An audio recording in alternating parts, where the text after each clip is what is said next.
ओम शांति। आपका प्रश्न है, सतयुग में थोड़ी आत्माएं आती है और धीरे धीरे आगे के युग में संख्या उनकी बढ़ती है, लेकिन जो आत्माएं कलयुग में या लास्ट में आती है वो तब तक परमधाम में भगवान के साथ रहती है। और जो अच्छी आत्माएं हैं वो जल्दी नीचे पहले युग में ही आती है, तो उनको भगवान के साथ ज़्यादा दिन नहीं मिलते रहने का। और जो बुरी आत्माएं हैं वो तो कितना साल तक परमधाम रहती है भगवान के साथ। ऐसा क्यों? तो जो आत्मा परमधाम में बाबा के साथ ज़्यादा समय रहती है, क्या वह ज़्यादा भाग्यशाली है? उत्तर है, आत्माएं सभी अच्छी ही होती है, कोई बुरी आत्मा नहीं होती है। सभी आत्मा में गुण और शक्तियां होती है और वो परसेंटेज वाइज होती है। जितनी आत्मा में शक्ति ज़्यादा उतनी उसके पास गुण और शक्ति भी परसेंटेज वाइज ज़्यादा होती है। तो जब वो परमधाम से नीचे आती है, वो आत्माएं उस आत्मा की शक्ति के अनुसार नीचे आती है और अपना पाठ बजाती है। हमेशा मुरली में आता है कि अगर हमें भगवान से मिलना है, उसके साथ बात करनी है, उसका एहसास करना है, तो सारे कल्प में या सारे ब्रह्मांड में या परमधाम में भी हम नहीं मिल सकते। सिर्फ इस संगम युग पर जब परमात्मा नीचे अवतरित होते हैं, इस सृष्टि पर आते हैं, तभी हम उसको मिल सकते हैं। तो परमधाम में रहने से बाबा नजदीक होते हुए भी कोई एहसास नहीं होता। हर एक आत्मा बस एक लाइट की तरह ऊपर रहती है, एक दूसरे को न जान सकती है न देख सकती है, तो परमात्मा को भी नहीं देख सकती। तो वो भाग्यशाली नहीं है। भाग्यशाली वह है जो सारे कल्प में आकर अपना पाठ बजाए और अंतिम जन्म में भगवान को मिले। यह आत्माएं भाग्यशाली है। तो बुरी आत्मा ऐसी कोई होती नहीं है, लेकिन जब वो नीचे आती है तब उसके संस्कार परिवर्तन होते हैं। बाकी गुणवान ही होती है सब।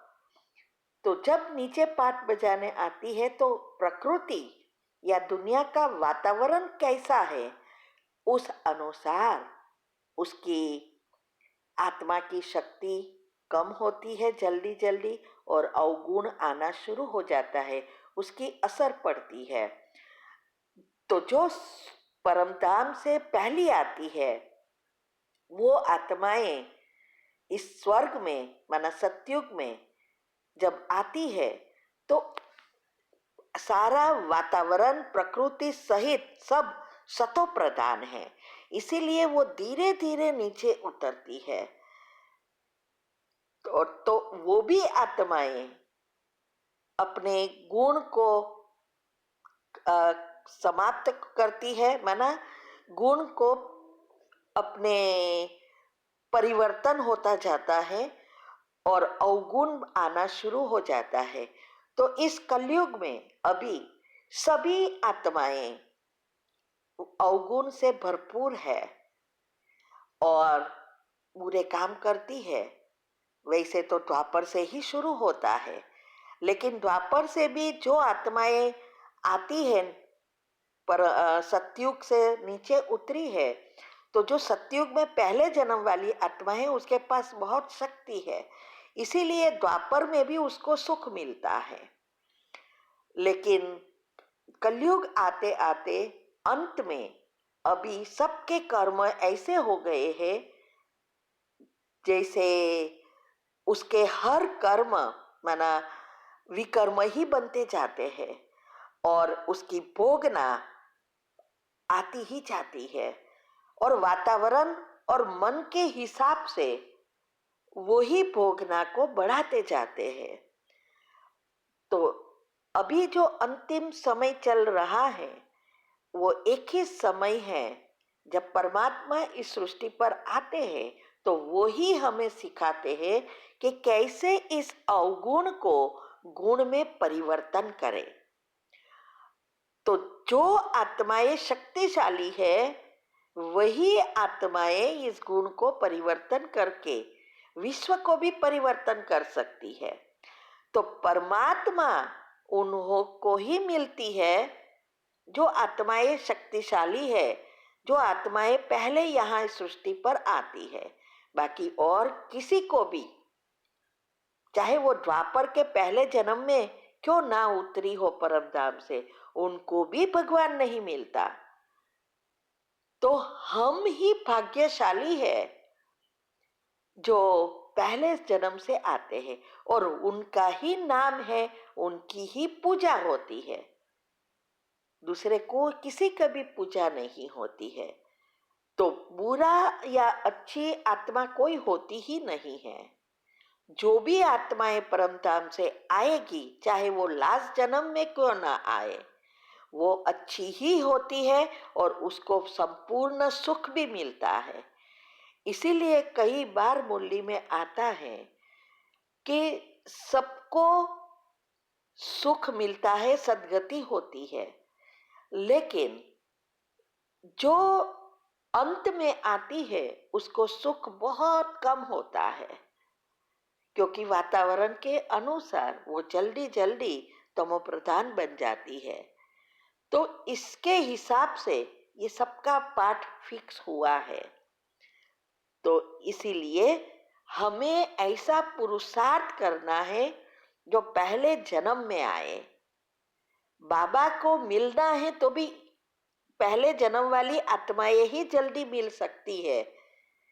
तो हमें परमधाम रहने की इच्छा नहीं रखनी है, इसका कोई अर्थ नहीं है। ठीक है। ओम शांति। आपका प्रश्न है कि जब लास्ट में परमधाम जाते हैं तब हम सबको समझ में आता है कि हम अभी परमधाम में हैं और एक दूसरे को देख सकते हैं आत्माएं। उत्तर है परमधाम में, मैंने आपके अगले प्रश्न में ही कहा कि परमधाम में कोई किसी को नहीं देख सकता, ना एहसास कर सकता, ना परमात्मा को फील कर सकता। वो तो एक जैसे लाइट का बल्ब टिमटिमाती है ऐसे बस दिखता है, बाकी कोई उसका एहसास नहीं कर सकते। इसीलिए यहाँ ही हम ये सब कुछ फील कर सकते, क्योंकि हमारे पास प्रकृति का बना हुआ शरीर है। जब तक आत्मा और शरीर दोनों इकट्ठे नहीं होते तब तक हमारे अंदर की मन बुद्धि संस्कार भी काम नहीं करते। ऐसे ही परमात्मा जो सभी गुण और शक्तियों का सागर है, फिर भी वो परमधाम में जब होते हैं तो वो भी किसी को देख नहीं सकते क्योंकि आंखें नहीं हैं। लेकिन जब वो सृष्टि पर आते हैं तो अकेला आत्मा अगर आती तो कोई कुछ नहीं देख सकती, ना बोल सकते, ना एहसास कर सकते। तो उसको भी इस प्रकृति के पांच तत्व का शरीर का आधार लेना पड़ता है। इसीलिए श्री कृष्ण की आत्मा जो ब्रह्मा बनी है उसका तन का आधार लेकर ही वो बोल सकते हैं और हमें रास्ता दिखा सकते हैं। इसीलिए ये शरीर और आत्मा का मिलन होना जरूरी है, तभी जीवन है, तभी हम सब कुछ एहसास कर सकते हैं, फील कर सकते हैं। ओम शांति। अगर आपको हर एक बात को अच्छी रीति समझना है तो YouTube चैनल पर सब कुछ रखा है। हेल्थ एंड माइंड के टॉपिक में सारी सिस्टम्स समझाई है कि कैसे सारे न्यूरॉन, सेल्स, हॉर्मोन्स काम करते हैं, कैसे टेंशन से डिप्रेशन होता है और कैसे हमारी सारी स्लीप साइकिल चलती है और कैसे हम हेल्दी रह सके, पाप और पुण्य कैसे बनता है, सब उसमें साइंटिफिक रीति से समझाया है। और कुंडलिनी चक्र के भी टॉपिक रखे हैं, दुनिया कैसे चलती है वो भी रखे हैं और बहुत माइंड के भी सारे टॉपिक रखे हैं। और अगर आपको राज जानना है ज्ञान के तो स्पेशल टॉपिक में शास्त्र, साइंस, सभी भक्ति की रीति से जो भी बातें हैं वो गुह्यता से, आध्यात्मिकता से समझाई है, कर्म की गुह्य गति भी समझाई है। तो आप अगर ये जानना चाहते हैं तो इस चैनल का नाम है शिव शक्ति मेडिटेशन वीके कुसुम। फिर उस पर सब्सक्राइब करेंगे तो प्लेलिस्ट में जाएंगे और वहाँ प्लेलिस्ट में आपको सब कुछ ग्रुप वाइज मिलेगा। साथ साथ लाइक, शेयर और कमेंट भी कीजिए, जिससे आपका दुआ का खाता बढ़ेगा। लेकिन कमेंट ऐसी होनी चाहिए जिस कमेंट से अनेकों को फायदा हो, तब दुआ निकलेगी। और दुआ बाजार में नहीं मिलती, हमारे अच्छे कर्म से बनती है और दुआ जैसी पुण्य और कोई चीज नहीं है। तो घर बैठे दुआ कमाओ, जिससे बुद्धि का ताला खुलेगा और आप जल्दी जल्दी आगे बढ़ सकेंगे। ओम शांति।